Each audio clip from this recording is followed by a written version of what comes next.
1942 सालचं भारत छोडो आंदोलन भारताच्या स्वातंत्र्य लढ्यातला हा एक असा क्षण होता ज्याने ब्रिटिश साम्राज्याचे अक्षरशः पायाच हादरून टाकले.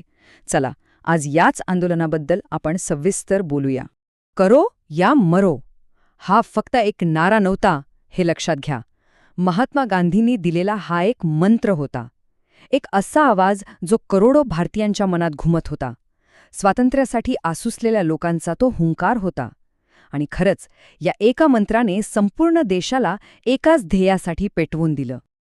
पण प्रश्न हा आहे की करा किंवा मरा म्हणण्यापर्यंतची वेळ आलीच कशी?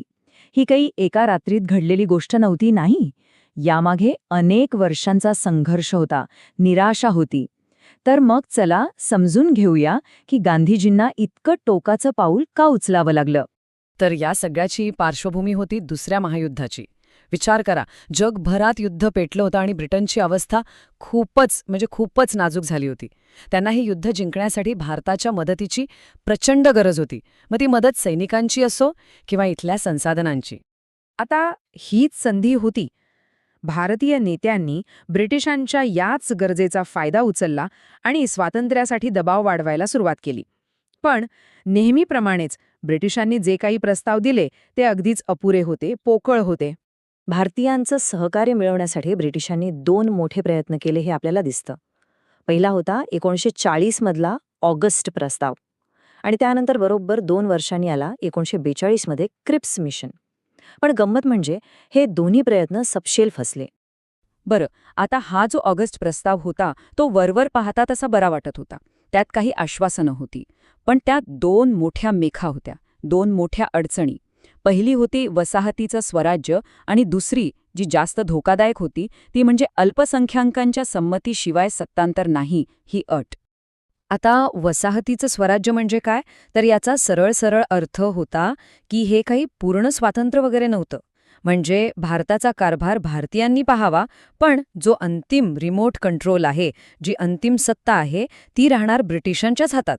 आणि हे भारतीय नेत्यांना अजिबातच मान्य होण्यासारखं नव्हतं. आणि म्हणूनच जवाहरलाल नेहरूंसारख्या नेत्यांनी हा प्रस्ताव सरळ धुडकावून लावला. त्यांचं म्हणणं अगदी स्पष्ट होतं. ते म्हणाले, वसाहतीचं स्वराज्य वगैरे ही संकल्पना आता मेलीये, ती वेळ आता निघून गेलीये. आम्हाला आता फक्त आणि फक्त पूर्ण स्वातंत्र्य हवंय, बस. चला, आता येऊया 1942 कडे. 2 वर्षात परिस्थिती अजूनच बदलली होती. युद्धात ब्रिटनची अवस्था आणखीनच बिकट झाली. आणि मग त्यांनी सर स्टॅफर्ड क्रिप्स यांना एका नवीन, जरा अधिक आकर्षक वाटणाऱ्या प्रस्तावासोबत भारतात पाठवलं. त्यांना वाटलं की आता तरी भारतीय नेते ऐकतील.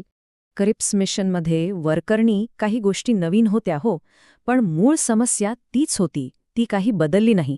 म्हणजे स्वातंत्र्य मिळणार, पण कधी? तर युद्ध संपल्यावर.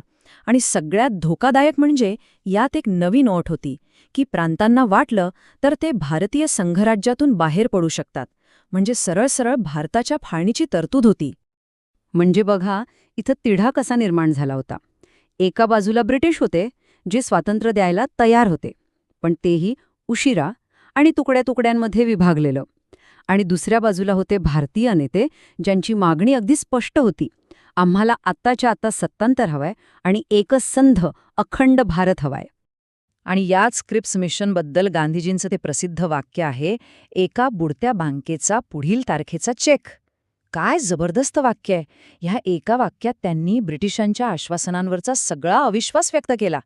त्यांचा मुद्दा स्पष्ट होता, तुम्ही आम्हाला चेक देताय, तोही पुढच्या तारखेचा, पण तुमची बँक म्हणजे तुमचं साम्राज्यच या युद्धात बुडण्याची शक्यता आहे. मग त्या चेकला काय किंमत? तर मग काय, सगळ्या चर्चा, सगळ्या वाटाघाटे निष्फळ ठरल्या. आणि मग भारतीय राष्ट्रीय काँग्रेसच्या लक्षात आलं की आता बोलून काहीही उपयोग नाही. संयमाचा अंत झाला होता. आता वेळ होती एका निर्णायक कृतीची. आणि तोच हा ऐतिहासिक क्षण. जवाहरलाल नेहरूंनी भारत छोडो ठराव मांडला आणि सरदार वल्लभभाई पटेलांनी त्याला अनुमोदन दिलं. सगळ्या नेत्यांनी एकत्र येऊन ब्रिटिशांना एक शेवटचा अंतिम इशारा दिला, भारत सोडा. आम्हाला आमच्या नशिबावर, किंवा जसं गांधीजी म्हणाले, आम्हाला देवाच्या हवाली करून इथून निघून जा. पण ब्रिटिशांनी काय केलं? त्यांनी अत्यंत कठोरपणे कारवाई केली. सगळ्या मोठ्या नेत्यांना अटक केली आणि हे आंदोलन अमानुषपणे दडपून टाकलं. मग इथं एक स्वाभाविक प्रश्न उभा राहतो की मग हे आंदोलन यशस्वी झालं म्हणायचं की अपयशी? आता वरवर पाहिलं तर वाटेल की हो, आंदोलन दडपलं गेलं म्हणजे ते अपयशीच ठरलं. पण नाही. त्याचा खरा परिणाम इतका खोलवर आणि दुर्गामी होता की तो त्या क्षणी दिसणारा नव्हताच. कसं ते बघा. अल्पकाळात जरी हे आंदोलन दडपवलं गेलं तरी दीर्घकाळात याने संपूर्ण देशाला एका ध्येयासाठी एकत्र आणलं. याने ब्रिटिशांना एक गोष्ट अगदी स्पष्ट करून सांगितली की आता तुमचं राज्य इथे टिकणार नाही. तुम्ही नेत्यांना अटक कराल, पण लोकांच्या मनात जी स्वातंत्र्याची भावना आहे ती तुम्ही कशी काढणार? आणि ह्याच आंदोलनाने अवघ्या 5 वर्षांनंतर मिळणाऱ्या स्वातंत्र्याचा एक भक्कम पाया रचला. आणि खरं तर हाच भारत छोडो आंदोलनाचा सगळ्यात मोठा वारसा आहे. या आंदोलनाने एक गोष्ट सिद्ध केली की जेव्हा जनता एकजुटीने उभी राहते तेव्हा मोठमोठी साम्राज्यसुद्धा हादरतात.